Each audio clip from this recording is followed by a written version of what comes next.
Evan never thought money mattered much, not really. He had grown up with just enough, learned early that love was the only thing that didn't vanish when bills piled up. So when he met Lila, quiet and soft-spoken, wearing the same faded blue dress every time they crossed paths at the community library, he didn't notice what she lacked. He noticed the way she listened, the way her eyes warmed when she laughed, the way she spoke as if every word carried weight. They married within a year. Friends warned him gently at first, then less gently. She had no family to speak of. No clear past. She rented a tiny apartment and owned little beyond books, handwritten notebooks, and an old leather satchel she never let out of her sight. Evan shrugged off the comments. He worked as a municipal engineer, earned enough to keep them comfortable. Lila insisted on contributing, taking a part-time job at a flower shop, though Evan told her she didn't need to. "I like earning my own money," she said simply. Their life together was modest. Lila cooked simple meals, mended clothes instead of buying new ones, and turned down vacations with a smile that said she was content staying home. Evan sometimes wished he could give her more, but she always squeezed his hand and told him she already had everything she wanted. Still, there were moments that puzzled him. Lila paid for groceries in cash, always exact change. Once, when their car broke down and the repair cost more than Evan had on hand, Lila disappeared into the bedroom and returned with an envelope. Inside was enough cash to cover the repair, crisp and clean. "Where did this come from?" Evan asked. "I save," she said. Nothing more. Another time, Evan caught her staring at the news, watching a segment about a corporate scandal involving embezzled funds and offshore accounts. Her face went pale, her fingers trembling slightly. When Evan asked if she was okay, she turned off the TV and said she was just tired. He learned not to press. They were married for 12 years when Lila got sick. It started as fatigue, then pain she tried to hide. By the time Evan forced her to see a doctor, the diagnosis came swift and cruel. Advanced cancer. Months, maybe less. Evan moved heaven and earth to save her. Specialists, treatments, clinical trials. Lila never complained, never asked how much it cost. She only asked Evan to promise one thing. "When I'm gone," she said one night, her voice barely more than a whisper, "please don't hate the person I was before you knew me." Evan laughed softly, brushing hair from her forehead. "There's nothing you could have been that would make me hate you." She smiled, but tears slipped from the corners of her eyes. Lila died on a quiet morning, sunlight spilling across the bed as if the world didn't realize it had lost something precious. Evan held her hand until it went cold, his chest hollowed out by a grief he didn't know how to survive.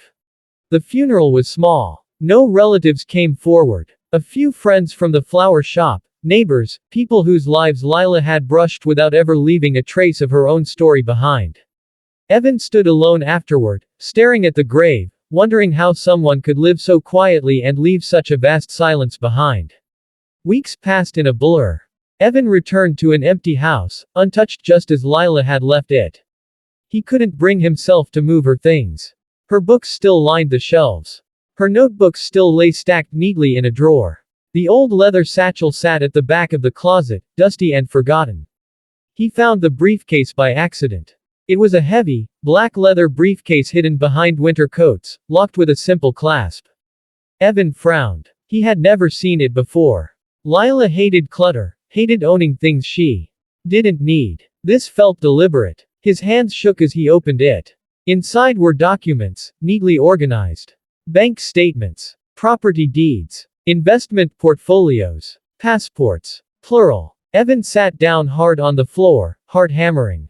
The numbers didn't make sense at first. He read them again, slower this time. Accounts in different countries. Balances that climbed into figures he had never imagined seeing connected to his wife's name. Then there were newspaper clippings. Old ones. Headlines about a financial prodigy who had vanished after exposing a massive corruption scandal within an international conglomerate. A woman who had blown the whistle, returned stolen funds, and then disappeared under mysterious circumstances. The photo made Evan's breath catch. It was Lila. Younger, sharper, eyes fierce instead of gentle. Her hair pulled back, her posture confident.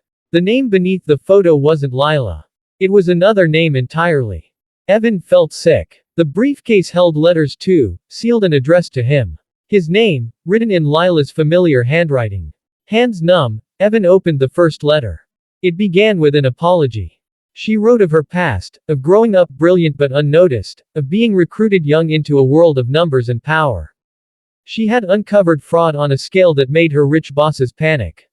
When she refused to stay silent, she became a liability.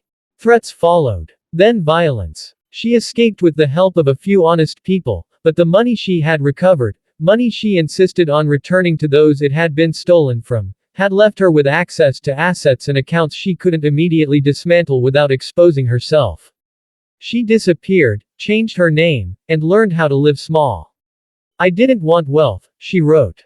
I wanted peace. The money remained, frozen, hidden, waiting. She never touched it beyond what was necessary to survive unnoticed. She lived frugally not because she had to, but because extravagance had once nearly cost her life.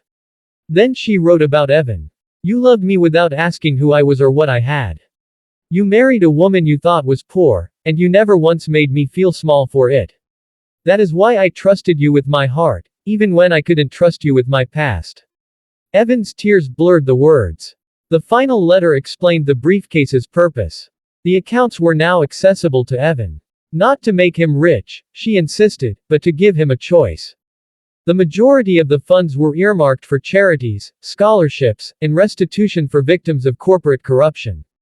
Evan was instructed to oversee it all, to ensure the money did some good in the world. There is enough set aside for you to live comfortably, she wrote. Please don't feel guilty for that. Consider it my way of taking care of you, as you always took care of me. Evan closed the briefcase and sobbed. For days, he wrestled with anger and betrayal. He felt like he had married a stranger. He replayed every memory, searching for signs he had missed, wondering if their love had been built on a lie. But then he remembered the way Lila held his hand during storms, the way she laughed at his terrible jokes, the way she cried when she thought no one was watching. He remembered how she had chosen a life of simplicity when she could have chosen anything else. The woman he loved was real. The past was only a shadow. Evan did exactly as Lila asked. He quit his job and devoted himself to managing the funds. Scholarships appeared quietly, bearing no names. Whistleblower protection programs received anonymous donations. Victims of fraud found restitution arriving without explanation. Evan lived in the same house, drove the same car.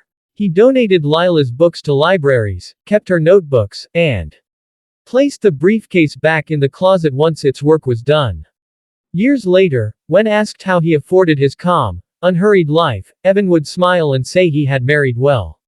He visited Lila's grave every month, sitting beside it with flowers from the shop where she once worked, telling her about the good her hidden life had made possible. He never spoke of the money, never spoke of the briefcase to anyone else. Because to him, the greatest treasure Lila left behind wasn't hidden in leather or locked away in foreign accounts. It was the lesson that love given freely, without conditions or assumptions, was the rarest kind of wealth there was.